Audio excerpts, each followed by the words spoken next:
Hello student, welcome to NB classroom. आज हम पढ़ेंगे रसायन विज्ञान भाग का पाठ 2 अम्ल, क्षारक एवं लवण। हम इस चैप्टर में अम्ल को पढ़ेंगे, क्षार को पढ़ेंगे और इनकी जनरल होने वाली अभिक्रियाओं को पढ़ेंगे। साथ ही आपको बताया था पिछले टॉपिक में हमारा एक शेष रह गया था जल का वैद्युत अपघटन, उसे भी हम आज की क्लास में कवर करेंगे। ओके स्टूडेंट, तो शुरू करते हैं हम आज की क्लास। पाठ 2 अम्ल, क्षारक एवं लवण। तो जैसे हमारे पाठ का नाम है अम्ल, क्षारक एवं लवण, तो आओ सबसे पहले हम पढ़ते हैं अम्ल क्या होते हैं। देखिए स्टूडेंट, हमने दैनिक जीवन में कई प्रकार के खाद्य पदार्थ, अन्य रासायनिक पदार्थ देखे होंगे जो स्वाद में कड़वे होते हैं या चखने में खट्टे होते हैं। तो इनका ये जो प्रभाव है यही अम्ल और क्षारक को परिभाषित करता है। तो देखिए, अम्ल ये स्वाद में खट्टे होते हैं एवं नीले लिटमस पत्र को लाल कर देते हैं। लिटमस पत्र देखिए एक प्रकार का सूचक होता है जो हमें बताता है कि ये पदार्थ अम्लीय प्रकृति का है और ये पदार्थ क्षारीय प्रकृति का गुण रखता है। कुछ उदाहरण हैं अम्ल के, जैसे H2SO4 सल्फ्यूरिक अम्ल, HCl हाइड्रोक्लोरिक अम्ल। तो ये कुछ उदाहरण हैं। दैनिक जीवन में हम देखते हैं जैसे नींबू हुआ, यह भी अम्लीय गुणधर्म रखता है, इसके अंदर सिट्रिक एसिड पाया जाता है। इसी प्रकार से अन्य खाद्य पदार्थ भी होते हैं जो अम्लीय गुणधर्म रखते हैं। नेक्स्ट हम पढ़ते हैं क्षारक। क्षारक स्वाद में कड़वे होते हैं, वे लाल लिटमस पत्र को नीला कर देते हैं। इसके कुछ उदाहरण हैं पोटेशियम हाइड्रोक्साइड, सोडियम हाइड्रोक्साइड। ये स्वाद में ध्यान रखिए कड़वे होते हैं और लाल लिटमस पत्र को नीला कर देते हैं। लिटमस पत्र देखिए इस प्रकार के होते हैं, नीला लेंगे, अगर उसे क्षारक में डुबोएंगे तो कोई प्रभाव नहीं पड़ेगा, लेकिन नीले लिटमस को जब हम अम्लीय विलयन में डालेंगे तो वो लाल हो जाएगा।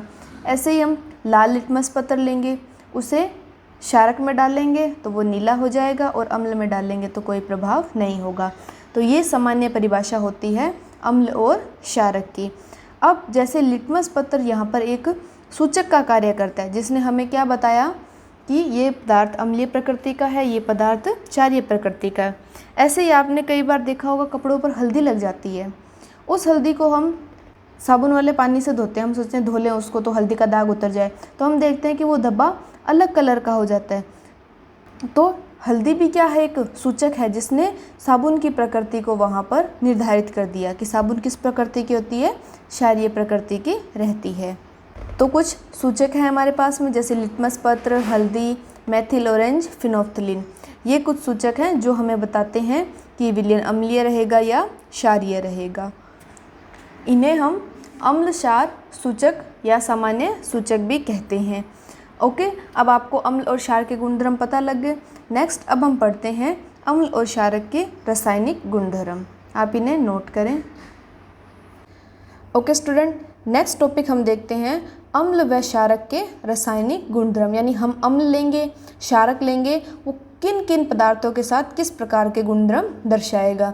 जैसे हम धातु के साथ अभिक्रिया करवाएंगे, अधातु के साथ अभिक्रियाएं कराएंगे, धात्विक ऑक्साइडों के साथ जो हमारे चैप्टर्स में दी गई है उन अभिक्रियाओं का हम अध्ययन करेंगे।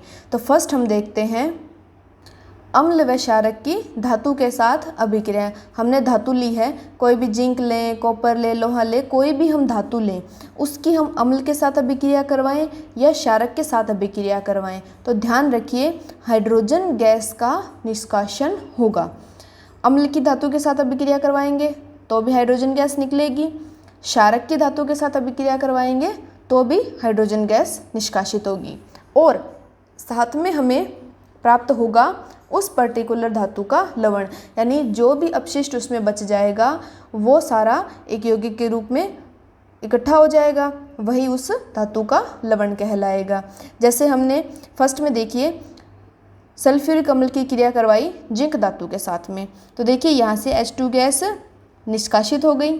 ठीक है जी, क्या बच गया, जिंक और सल्फेट, तो जिंक सल्फेट का लवण बन गया। ऐसे ही हमने क्षारक लिया सोडियम हाइड्रोक्साइड, जो आपको पहले बताए भी थे। ठीक है, यहाँ से देखिए H2 गैस निष्कासित हो गई जी। क्या बचा देखिए Na2 बच गया, O2 बच गया, यहाँ जिंक। तो ये जो अपशिष्ट एक यौगिक बना लेगा ये उस पर्टिकुलर धातु का लवण हो जाएगा। यह इस कहलाता है सोडियम जिंकेट लवण। अब इसके लिए हम क्या करते हैं, एक प्रैक्टिकल भी करते हैं। जैसे आप यहाँ चित्र में देखिए, परखनली है, परखनली में हमने सल्फ्यूरिक अम्ल लिया और कुछ जिंक के टुकड़े इसके अंदर डाले। अब क्या होगा, जिंक के टुकड़ों ने क्रिया करी, जिंक के टुकड़ों ने क्रिया करके कौन सी गैस निष्कासित कर दी, हाइड्रोजन गैस निष्कासित कर दी, जिसे हम साबुन के विलयन से गुजारते हैं। फिर हम इसके ऊपर क्या करते हैं, एक जलती हुई मोमबत्ती लाते हैं। तो देखते हैं कि ये मोमबत्ती जब जलती है तो फट की ध्वनि के साथ हाइड्रोजन का दहन होता है। तो इस प्रैक्टिकल से हम तनु सल्फ्यूरिक अम्ल की अभिक्रिया धातु से करवाने पर हाइड्रोजन गैस की जांच करते हैं। इस चित्र को आप अपनी नोटबुक के अंदर नोट कीजिएगा। ये कई बार सिंपल डायग्राम भी पूछा जाता है। कोई अम्ल है, उसकी धातु से अभिक्रिया करवाई तो हाइड्रोजन गैस निष्कासित हुई, इसकी जांच के लिए एक प्रायोगिक विधि का चित्र बनाइए। तो आप इसे नोट करेंगे। ओके स्टूडेंट, समझ में आया? तो ध्यान रखिए, अम्ल और क्षारक जब भी धातु के साथ अभिक्रिया करेंगे तो हमें हाइड्रोजन गैस प्राप्त होगी। नेक्स्ट देखते हैं हम इसका सेकंड गुणधर्म। ओके स्टूडेंट, नेक्स्ट देखिए, धातु कार्बोनेट व धातु हाइड्रोजन कार्बोनेट की अम्ल के साथ क्रिया। हमने कोई धातु का कार्बोनेट लेना है, कार्बोनेट होता है CO3, और हाइड्रोजन कार्बोनेट यानी हाइड्रोजन भी होगा और कार्बोनेट भी होगा। दोनों की हम अम्ल के साथ अभिक्रिया करवाएं तो क्या होगा। तो देखिए स्टूडेंट, हम धातु कार्बोनेट लें या धातु हाइड्रोजन कार्बोनेट लें, प्लस कोई भी हमने अम्ल लिया, तो इसमें ध्यान रखिए कि सदैव कार्बन डाइऑक्साइड बनती है और जल का निर्माण होता है, और बाकी बच गया वो अपशिष्ट लवण के रूप में रह जाएगा। तो जो भी हमने धातु लेंगे उसके संगत लवण होगा, ध्यान रखिएगा। आप जिंक धातु ले रहे हैं तो जिंक धातु का लवण, कॉपर धातु ले रहे हैं तो कॉपर का लवण, लोह धातु ले रहे हैं तो लोह, यानी पर्टिकुलर उसी धातु का लवण हमें प्राप्त होगा। धातु के साथ अभिक्रिया थी तो हाइड्रोजन, धातु कार्बोनेट के साथ अभिक्रिया है तो कार्बन डाइऑक्साइड। ठीक है, इस तरीके से आपको ये याद हो जाएगा। अभिक्रिया के माध्यम से हम इसको देख लेते हैं। हमने धातु कार्बोनेट लिया, सोडियम कार्बोनेट Na2CO3, प्लस अम्ल लिया, कौन सा अम्ल है ये, वेरी गुड, हाइड्रोक्लोरिक अम्ल। हम सबसे पहले जल निष्कासित कर लेते हैं। तो देखिए, यहाँ से तो H2 और यहाँ से O, ठीक है, H2O निष्कासित हो गया। कार्बन डाइऑक्साइड भी निकाल लेते हैं। तो यहाँ से कार्बन ले ली, 2 ऑक्सीजन बच रहे थे तो कार्बन डाइऑक्साइड, यानी इसमें से देखिए ये निकल गया और ये निकल गया, बच क्या गया देखिए 2Cl और Na2, तो यह क्या बन गया 2NaCl। और ये सूत्र आप बता सकते हैं किसका होता है, सोडियम क्लोराइड, नमक का रासायनिक सूत्र होता है। ओके स्टूडेंट, समझ में आई अभिक्रिया? ठीक है, नेक्स्ट हम हाइड्रोजन कार्बोनेट के साथ में और देख लेते हैं। तो हमने लिया देखिए सोडियम बाइकार्बोनेट, इसे कहा जाता है सोडियम बाइकार्बोनेट NaHCO3। अब इसमें से भी हमें जल निकालना है और कार्बन डाइऑक्साइड। ठीक है, आप ये मेन चीज़ ध्यान रखिए, जो मुख्य है ये फिक्स है। ठीक है, कार्बन डाइऑक्साइड और जल ये निकलेगा।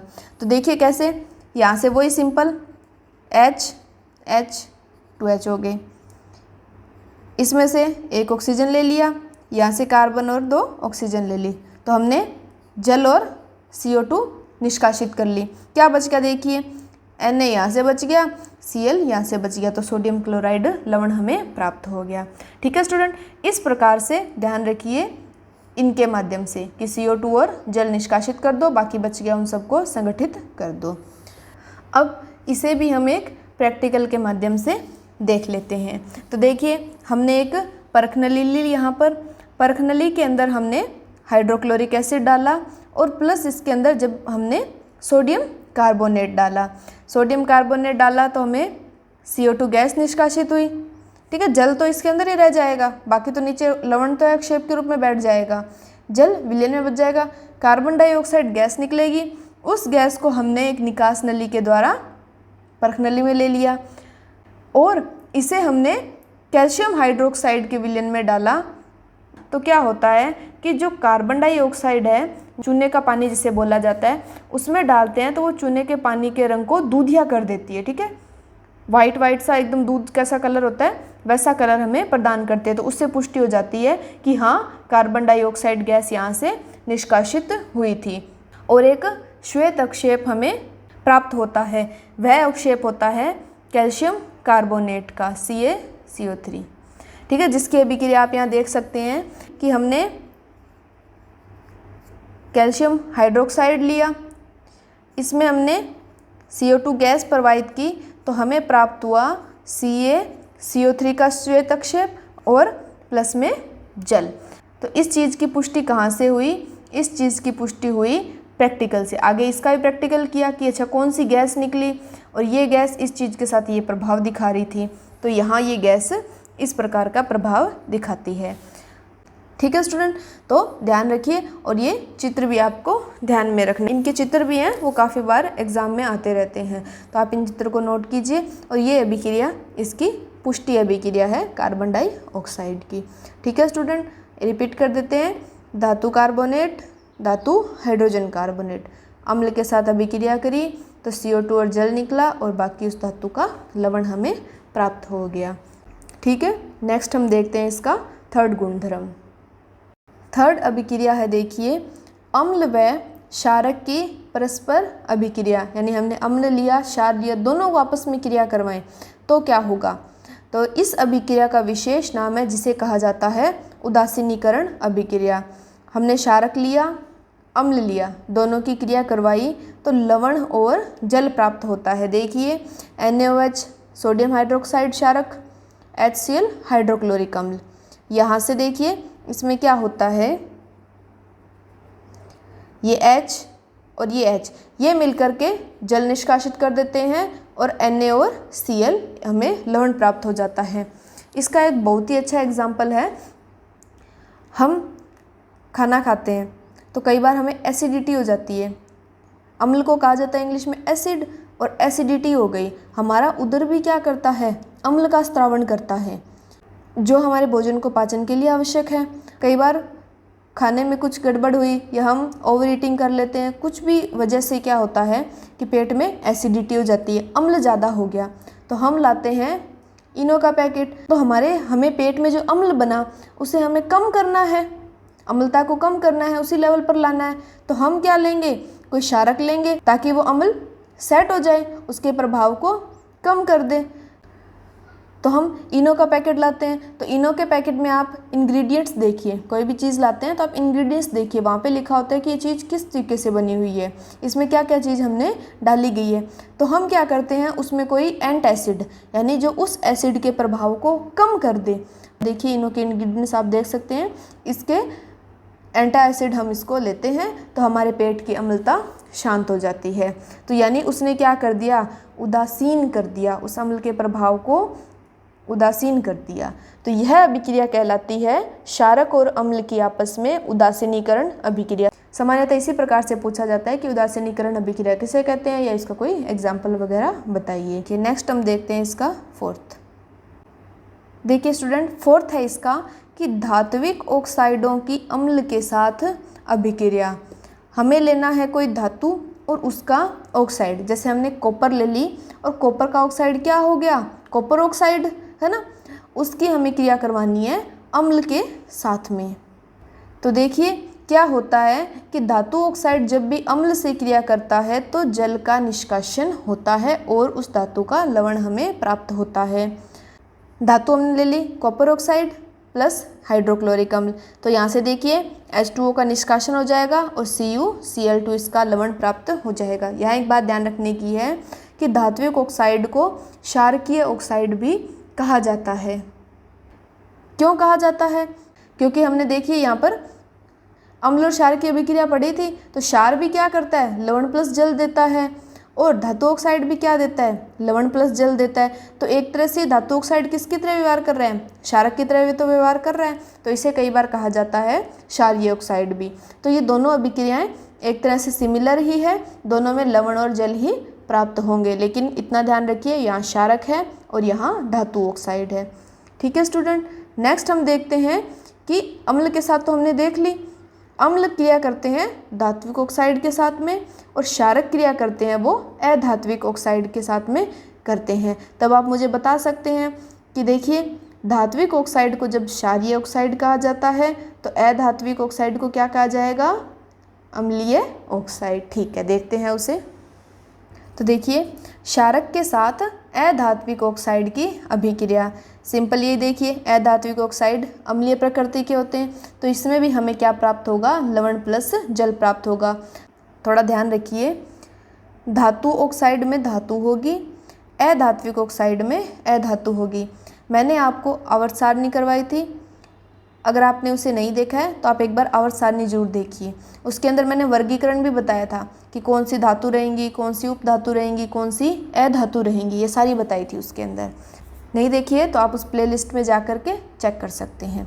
ठीक है, तो यहाँ देखिए कि अधात्विक ऑक्साइड कार्बन डाइऑक्साइड ली, उसके साथ में क्रिया करी किसी क्षारक ने कैल्शियम हाइड्रोक्साइड, तो हमें क्या प्राप्त हुआ? लवण प्लस जल प्राप्त हुआ। ठीक है, यहाँ से H2O प्राप्त हो गया, CaCO, यहाँ एक ऑक्सीजन बच गई CO3।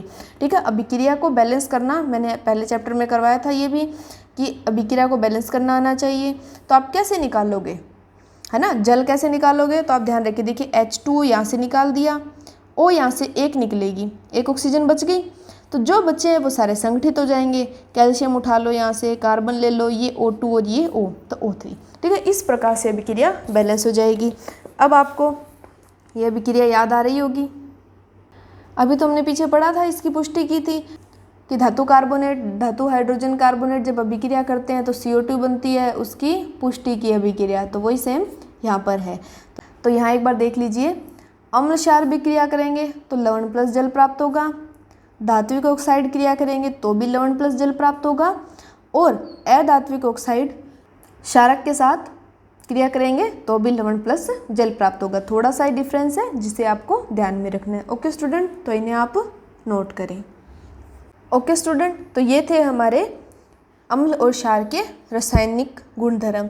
अब हमें ये ध्यान में रखना है, हमने अम्ल पढ़े, हमने क्षार पढ़े कि स्वाद में खट्टे होते हैं, स्वाद में कड़वे होते हैं, इस प्रकार से इनका विभाजन कर दिया। क्या सभी अम्ल ऐसे होते हैं? क्या सभी क्षारक ये गुणधर्म दिखाते हैं? तो आओ इसके बारे में हम पढ़ते हैं। देखिए स्टूडेंट, हम पढ़ेंगे सभी अम्ल में समानता है। हमने जितने भी अम्ल पढ़े, सल्फ्यूरिक अम्ल पढ़े, हाइड्रोक्लोरिक अम्ल है, ठीक है, और भी हम अम्ल देखते हैं, तो इन सब के क्या समानता है? तो ध्यान रखिए कि सभी अम्लों में हाइड्रोजन होता है। आप यहाँ कुछ एग्जाम्पल देखिए, ये सभी अम्ल हैं, सब में हाइड्रोजन अवश्य रूप से है।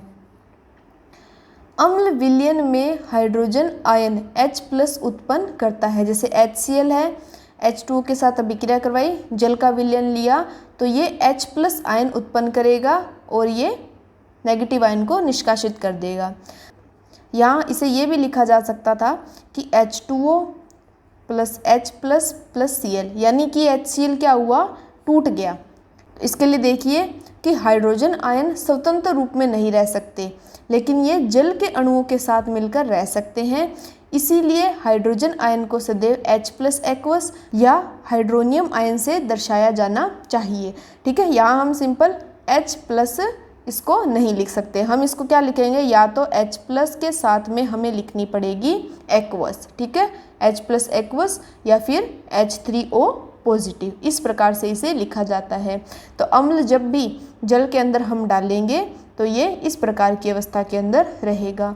सेकंड देखिए, जल में अम्ल का विलयन विद्युत चालन करता है। अभी मैंने आपको कहा था कि फर्स्ट हमारा जो चैप्टर था उसमें एक चीज़ शेष रही थी, जल का विद्युत अपघटन, वो भी हम आगे कवर करेंगे, उसके अंदर हम इस चीज़ की पुष्टि भी करेंगे। तो ध्यान रखिए कि शुद्ध जल जब भी हम लेंगे वो विद्युत का चालन नहीं करता है। हम पानी में खड़े होते हैं और बिजली के सॉकेट से हाथ लगाते हैं तो हमें करंट आ जाता है ना, होता है ना, तो उस जल में क्या होती है? कुछ अशुद्धियाँ घुली रहती है जिनकी वजह से वो विद्युत का चालन करता है। लेकिन शुद्ध जल कभी भी विद्युत का चालन नहीं करता। शुद्ध जल में हमें कुछ एसिड डालना पड़ेगा, फिर ही वो विद्युत का चालन कर पाएगा। ठीक है स्टूडेंट, तो ये थी सभी अम्लों में समानताएं। अब हम पढ़ते हैं सभी क्षारकों में समानताएं। देखिए स्टूडेंट कि क्षारक जल में हाइड्रोक्साइड आयन उत्पन्न करते हैं।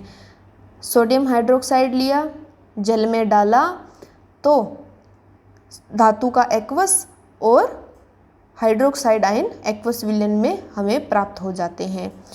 सभी क्षारक, जितने भी क्षारक हैं आप देख सकते हैं, सोडियम हाइड्रोक्साइड, पोटेशियम हाइड्रोक्साइड, जो भी क्षारक हम लेते हैं वे सभी क्षारक जल में हाइड्रोक्साइड आयन को उत्पन्न करते हैं। सभी क्षारक जल में घुलनशील नहीं होते हैं। क्षारक हम लेंगे तो ज़रूरी नहीं है कि वो सारे जल के अंदर घुल जाएं। क्षारक स्पर्श में साबुन की तरह वह स्वाद में कड़वे होते हैं। साबुन को जब भी हम टच करते हैं तो साबुन यूँ चिकनी चिकनी फील होती है ना, चिकनाहट सी फील होती है। तो स्पर्श में साबुन की तरह होते हैं, स्वाद में कड़वे होते हैं। अब ऐसा मत करना कि क्षारक पड़ा है उसको उठा करके टेस्ट कर लिया। अम्ल तो क्या होते हैं कि कुछ जैसे हम लैब में अम्ल इस्तेमाल करते हैं, सल्फ्यूरिक अम्ल है, ये तो हानिकारक होते हैं। नींबू होता है, नींबू हम खाते ही हैं। टमाटर है, टमाटर हम खाते हैं, इनमें भी अम्ल रहता है, लेकिन उसकी जो डैमेज प्रकृति है वो उतनी नहीं होती है। अब ज़्यादा नींबू खा लो, ठीक, मान लो बहुत ही खट्टा नींबू है, वो अपनी जीभ पे डाला तो हमारी जीभ कट जाती है ना। तो यही बात है कि ये ज़्यादा मात्रा में नहीं इस्तेमाल करने चाहिए और ज़्यादा इन्हें डायरेक्ट टच भी नहीं करना चाहिए। और इनके दो प्रकार की स्टेट हमें मार्केट में देखने को मिलती है, एक आती है सांद्र और एक आती है तनु। सांद्र है, उनके ऊपर देखिए इस प्रकार का लेबल डेंजर का निशान लगा होता है कि इन्हें डायरेक्ट छूना नहीं चाहिए। तनु है, तनु में हमने जल डाला हुआ होता है, उसके अंदर जल रहता है और अम्ल रहता है, तो डायरेक्ट इन्हें कभी भी टच नहीं करना चाहिए, अन्यथा आपको चोट लग सकती है, नुकसान हो सकता है। देखिए नेक्स्ट आती है क्षारक की प्रकृति संक्षारक होती है। इनके प्रयोग से हम किसी चीज़ को संक्षारित कर सकते हैं और ये हानिकारक प्रकृति के होते हैं, ये आप ध्यान में रखिए। तो ये थे सभी अम्ल और सभी क्षारकों के गुणधर्म। ठीक है स्टूडेंट, आप इन्हें नोट करें। ओके स्टूडेंट, नेक्स्ट हम देखते हैं जो हमारा फर्स्ट चैप्टर का टॉपिक शेष था, जल का वैद्युत अपघटन। इसे हम इस पार्ट में कवर क्यों कर रहे हैं, क्योंकि इसके अंदर हम अम्लीय गुणधर्म का प्रयोग करेंगे। जैसे हमने अभी पढ़ा था कि शुद्ध जल विद्युत का चालन नहीं करता, उसमें हम अम्ल मिलाते हैं। जल का हमने ये लाइन पढ़ी थी कि जल का अम्लीय विलयन विद्युत का चालन करता है, तो उस प्रॉपर्टी को हम यहाँ पढ़ लेते हैं। तो इसके लिए हम एक प्रैक्टिकली अरेंजमेंट करते हैं। देखिए चित्रानुसार हम एक प्लास्टिक का मग लेते हैं, उसमें 2 कार्बन इलेक्ट्रोड लगाए जाते हैं। इन कार्बन इलेक्ट्रोड को हम 6 वोल्ट की बैटरी से जोड़ देते हैं। 6 वोल्ट की बैटरी से क्यों जोड़ते हैं, क्योंकि सिंपल ये बहुत ही कम वोल्टेज है जो हमें हमारे मोबाइल के चार्जर से सिंपल प्राप्त हो जाती है, तो हम उस चार्जर का प्रयोग करके भी ये प्रैक्टिकल को कर सकते हैं। अब इसमें इतना जल भरते हैं कि दोनों इलेक्ट्रोड उसमें डूब जाए। शुद्ध जल था, शुद्ध जल विद्युत का चालन नहीं करेगा, हमें इसमें विद्युत का चालन करवाना है, तो हम तनु H2SO4 अम्ल की कुछ बूंदें इसमें डाल देते हैं। अब क्या करते हैं, जल से भरी 2 परखनली लेते हैं, उन्हें इलेक्ट्रोड के ऊपर यूँ उल्टा लगा देते हैं, ठीक है, उल्टा रख देते हैं। ये तो सिंपल था प्रैक्टिकली अरेंजमेंट। अब क्या किया, हमने इसमें विद्युत धारा प्रवाहित की, ठीक है, कुंजी लगाई, कुंजी लगाते इसमें विद्युत धारा प्रवाहित होने लगी। थोड़े टाइम के बाद हम क्या देखते हैं कि इस जल में यूँ बुलबुले निकलते हैं और परखनली से जल यूँ विस्थापित होने लग जाता है, ठीक है, ऊपर यूँ हवा से भरने लग जाती है। अब क्या होता है, दोनों परखनलियाँ भर जाती है। इन परखनली को हटा करके हम एक जलती हुई मोमबत्ती लाते हैं। मोमबत्ती दोनों के मुँह पर लाएंगे तो क्या होगा, हमने पढ़ा था हाइड्रोजन गैस तो फटफट की धमनी के साथ जलेगी और ऑक्सीजन होगी तो वो मोमबत्ती तीव्र ज्वाला के साथ जल जाएगी, क्योंकि हमें पता है किसी भी चीज़ को जलाने के लिए ऑक्सीजन गैस अनिवार्य है। तो मोमबत्ती तीव्र जलने लग जाएगी और हाइड्रोजन गैस जब जलेगी तो उसमें फटफट की ध्वनि आएगी। तो यहाँ से इनकी पुष्टि हो जाती है कि एक परखनली में हाइड्रोजन गैस बनेगी और द्वितीय के अंदर ऑक्सीजन गैस निष्कासित होगी। तो अब होता क्या है, कैथोड जुड़ी परखनली में हाइड्रोजन गैस और एनोड जुड़ी परखनली में ऑक्सीजन गैस एकत्र हो जाती है। इसके हम समीकरण देखते हैं तो क्या होता है कि जल लिया, जल का हमने जल में यानी विद्युत अपघटन, जल में हमने करंट पास करवाया तो हाइड्रोजन और ऑक्सीजन के रूप में ये प्राप्त हो गया। अब देखिए क्या होता है कि हम देखते हैं कि एक परखनली में दूसरी परखनली से ज़्यादा गैस आती है, एक में कम आती है। तो वो कैसे आती है कि हम H2O लेते हैं तो हाइड्रोजन की मात्रा ऑक्सीजन से दुगनी है, तो हाइड्रोजन की सांद्रता क्या रहेगी, अधिक रहेगी, तो हाइड्रोजन गैस अधिक मात्रा में एकत्र होगी। तो ये काफ़ी अच्छा और इम्पोर्टेंट टॉपिक है, इस पे क्वेश्चन आते हैं, छोटे छोटे क्वेश्चन भी हमें कंपटीशन एग्ज़ाम में देखने को मिल जाते हैं। जैसे सिंपल हम बात करें कि जल लिया और उसमें हमने अम्ल डाला, तो क्यों डाला, फिर इनके अनुपात क्या होगा जो हमने गैस एकत्र की, तो ध्यान रखिए हाइड्रोजन और ऑक्सीजन का अनुपात रहेगा 2:1, हाइड्रोजन दुगनी मात्रा में रहेगी।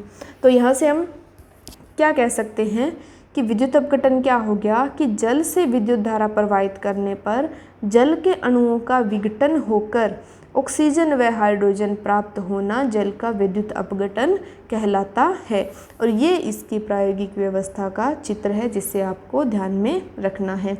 अब देखिए, ये तो था जल का विद्युत अपघटन। हमने यहाँ पर जल में तनु H2SO4 अम्ल डाला। अब ये तनु क्या है, सिंपल हमने चर्चा की थी कि हम 2 प्रकार के पदार्थ मार्केट में देखते हैं, सांद्र और तनु।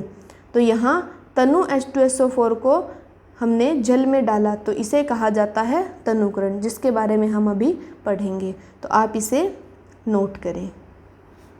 देखिए स्टूडेंट, नेक्स्ट मैंने आपको बताया था कि हमें मार्केट में 2 प्रकार के एसिड बेस अम्ल क्षारक देखने को मिलते हैं, एक सांद्र और एक तनु। तनु कैसे किया, सांद्र तो हो गया प्योर, तनु कैसे किया, उसमें हमने जल डाला, तो इस प्रक्रिया को कहा जाता है तनुकरण, इंग्लिश में बोलते हैं डाइल्यूट करना। तो देखिए, जल में अम्ल या क्षारक मिलाने पर आयन, क्षारक मिलाएंगे तो हाइड्रोक्साइड आयन दे देगा, अम्ल मिलाएंगे तो हाइड्रोनियम आयन दे देगा, कि सांद्रता में प्रति इकाई आयतन में कमी हो जाती है। इस प्रक्रिया को तनुकरण कहते हैं। अम्ल या क्षारक तनुकृत होते हैं, अम्ल या क्षारक उसमें तनुकृत हो जाते हैं, यानी डाइल्यूट हो जाते हैं। इस लैंग्वेज का मतलब क्या हुआ कि हमने प्योर लिया, प्योर के अंदर H2SO4 शुद्ध रूप में रहेंगे, पानी डालने क्या होगा, उनका आयतन कम हो जाएगा, सांद्रता उनकी कम हो जाएगी, यानी उनका प्रभाव कम हो जाएगा। तो यही प्रक्रिया क्या कहलाती है, तनुकरण। इसमें एक चीज़ ध्यान रखने की है कि जल में जब भी हम अम्ल या क्षारक को घोलेंगे, प्रक्रिया ऊष्माक्षेपी होती है। ऊष्माक्षेपी, ऊष्मा का निष्कासन, यानी हम क्या लेंगे, कोई बीकर लेंगे, बीकर में जल है, उसमें हम अम्ल डालेंगे और उन्हें घोलेंगे, ठीक है, इजीली घुलते नहीं है, हम उन्हें हिला करके घोलेंगे। तो हम उस बीकर को हाथ लगाएंगे तो ये पता लगेगा कि गर्म है। इसीलिए ध्यान रखिए कि जब हम केमिस्ट्री लैब में प्रैक्टिकल करते हैं तो ऐसा नहीं है कि डायरेक्ट घोल दिया, उसे धीरे धीरे हमें घोलना चाहिए। नहीं हो सकता है कि वो पात्र टूट भी सकता है और वही एसिड बाहर आ सकता है। तो ये ध्यान रखिए कि ये प्रक्रिया ऊष्माक्षेपी होती है, ऊष्मा का निष्कासन होता है। ओके स्टूडेंट, तो आज की क्लास में हमने पढ़े अम्ल और क्षारक। नेक्स्ट क्लास में हम पढ़ेंगे कि यही अम्ल और क्षारक कितने हानिकारक हो सकते हैं, कितने प्रबल हो सकते हैं, क्या इनका निर्धारित करने का मापदंड हुआ कि ये ज़्यादा अम्लीय प्रकृति का, ये कम अम्लीय प्रकृति का है। जैसे हमने एग्जाम्पल में पढ़ा, मैंने बताया कि नींबू है वो तो हमारे शरीर को हानिकारक नहीं होता, लेकिन हमने H2SO4 पी लिया तो बस कहानी ख़त्म है। तो ये किस प्रकार से निर्धारित करते हैं, इसके बारे में एक स्केल आता है जिसे कहा जाता है pH स्केल। उसके बारे में हम चर्चा करेंगे नेक्स्ट क्लास में। ओके स्टूडेंट, तो आज की क्लास में बस इतना ही, मिलते हैं हम नेक्स्ट क्लास में। Thank you for watching.